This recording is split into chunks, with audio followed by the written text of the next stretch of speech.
Hello बच्चों, कैसे हैं आप। तो चलिए, आपको जो हमने पढ़ाया गुरु नानक के पद को, तो अब उनकी जीवनी के बाद आपको आता है कि पद परिचय, उनको जो पद लिख रहे हैं उसके विषय में थोड़ा सा जानकारी जरूरी है और इसमें से भी आपको क्वेश्चन बनेगा एग्जामिनेशन में, तो इसीलिए पद परिचय भी जानना जरूरी है। तो कहते हैं कि प्रथम पद में गुरु नानक जी का 2 पद आपके बुक में दिया गया है, तो उसमें से प्रथम पद जो है, प्रथम पद में कवि ने बताया है कि राम नाम को जपने से ही क्या होता है, जन्म सफल होता है। क्या बताया कि राम नाम के जपने से ही जीवन सफल है। आगे कहते हैं नाम के जप करने से ही मनुष्य सच्चे अस्थाई शांति को प्राप्त कर दुखमयी जीवन सागर से पार उतर सकता है। क्या कहा उन्होंने कि नाम के जप से, राम नाम के जप करने से ही मनुष्य क्या कर सकते हैं, सच्चे और अस्थाई शांति को प्राप्त कर सकते हैं। क्वेश्चन आपको बन सकता है कि नानक ने नाम जप से क्या कहा है कि किस चीज की प्राप्ति होती है, तो परम शांति की प्राप्ति होती है, सच्चे शांति की प्राप्ति होती है। और नाम जप करने से क्या होता है, दुखमयी जीवन से पार उतर सकते हैं। यदि आप जीवन में, आपके जीवन में दुख है तो इस नाम के जप करने से, प्रभु के नाम के नाम को जप करने से आप संसार रूपी सागर से पार उतर सकते हैं। यह प्रथम पद का अर्थ हुआ। और दूसरे पद में कवि ने समझाया है, दूसरे पद के माध्यम से गुरु नानक ने मनुष्य के दुख और सुख में एक समान रहने की बात कही है।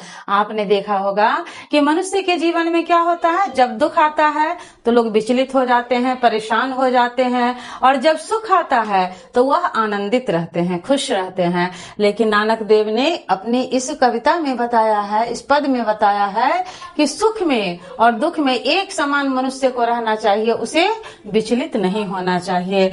तो चलिए आगे जानते हैं कि यह 2 जो आपके पद दिए गए हैं, 2 बुक में 2 पद जो दिए गए हैं, इन दोनों का अर्थ क्या है, कवि क्या कहना चाहते हैं। तो इसका एक सरल अर्थ, साधारण सा अर्थ मैं लेकर आई हूँ। तो राम नाम बिरथे जग जन्मा का सरल अर्थ क्या है कि राम नाम के बिना जग में जन्म लेना ही बेकार है।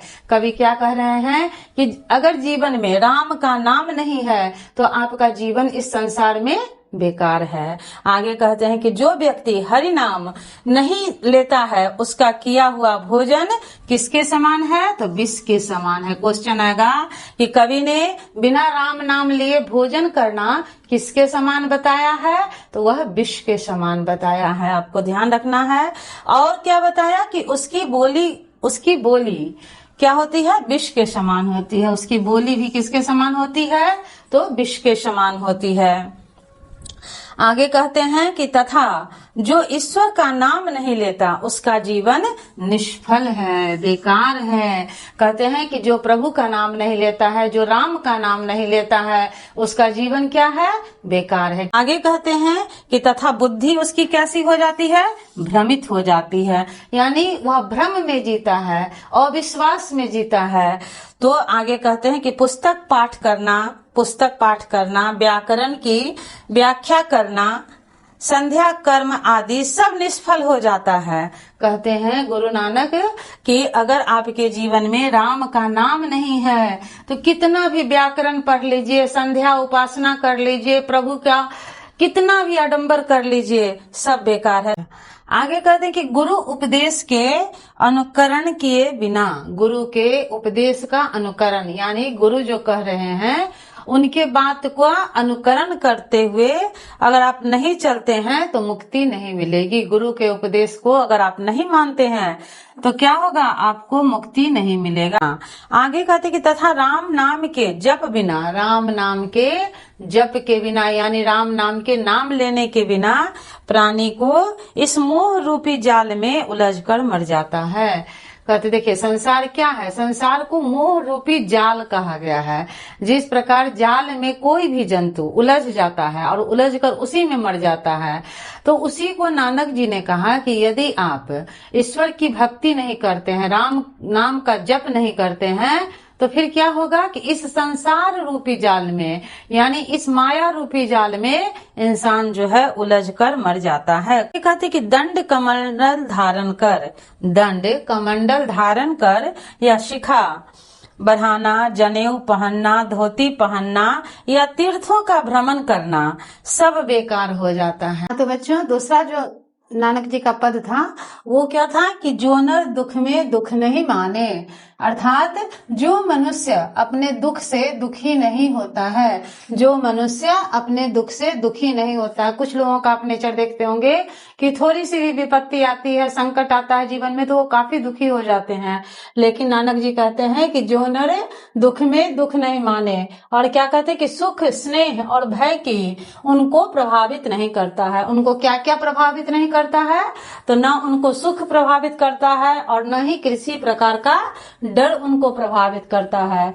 जो दूसरे के धन को क्या समझते हैं? माटी, जिसे निंदा, प्रशंसा, लोभ, मोह और अभिमान प्रभावित नहीं करता है। कहते हैं कि जो महान व्यक्ति होते हैं, जो सच्चे इंसान होते हैं, उन्हें किसी प्रकार की निंदा यानी शिकायत की कोई डर नहीं होती है।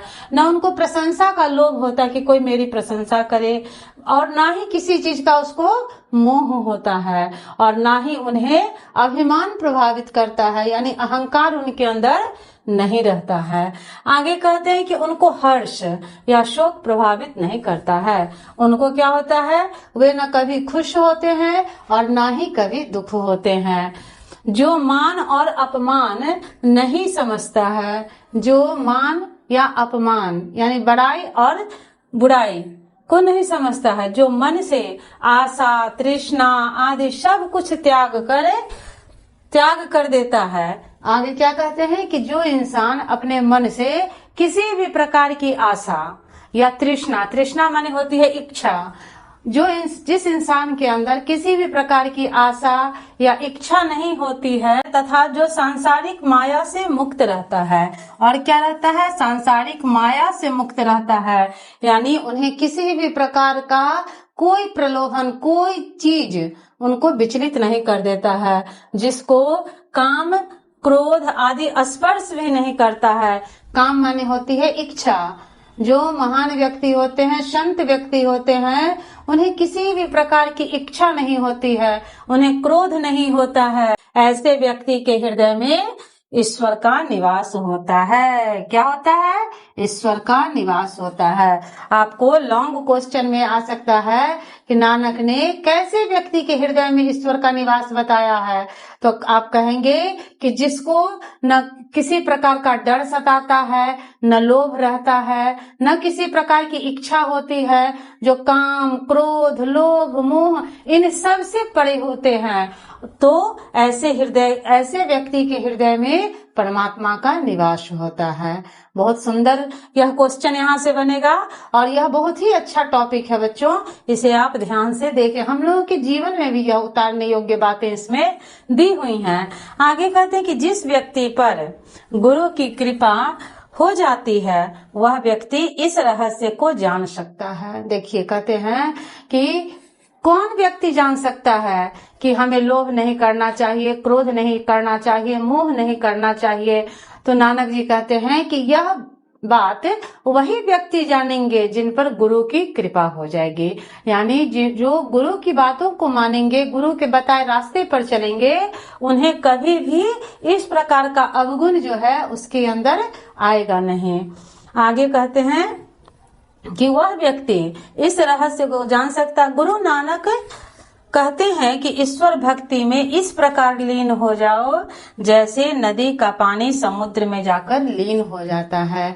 आगे कहते हैं नानक जी कि इस प्रकार प्रभु की भक्ति में, ईश्वर की भक्ति में लीन हो जाइए जैसे नदी का पानी यदि समुद्र में आकर मिलता है, तो आप देखेंगे कि उस टाइम दोनों में एक समरसता आ जाती है, दोनों एक जैसे हो जाते हैं। पता ही नहीं चलता है कि कौन नदी का पानी है और कौन समुद्र का पानी है। तो नानक जी का यही कहना है कि हमें भी ईश्वर की भक्ति में इस प्रकार लीन हो जाना चाहिए, इस प्रकार मिल जाना चाहिए, जो पता ही न चले कि ईश्वर कौन है और भक्त कौन है। यानी हर कर्म में हमें प्रभु का नाम लेना चाहिए और उनकी भक्ति को हमेशा अपना हृदय में रखना चाहिए। तो बहुत ही सुंदर यह दोनों पद थे बच्चों। तो चलिए मिलते हैं नेक्स्ट वीडियो में। आप इसी प्रकार बने रहें। लाइक करें, सब्सक्राइब करें, आगे बढ़ें, खूब पढ़ें। जय हिंद, जय भारत।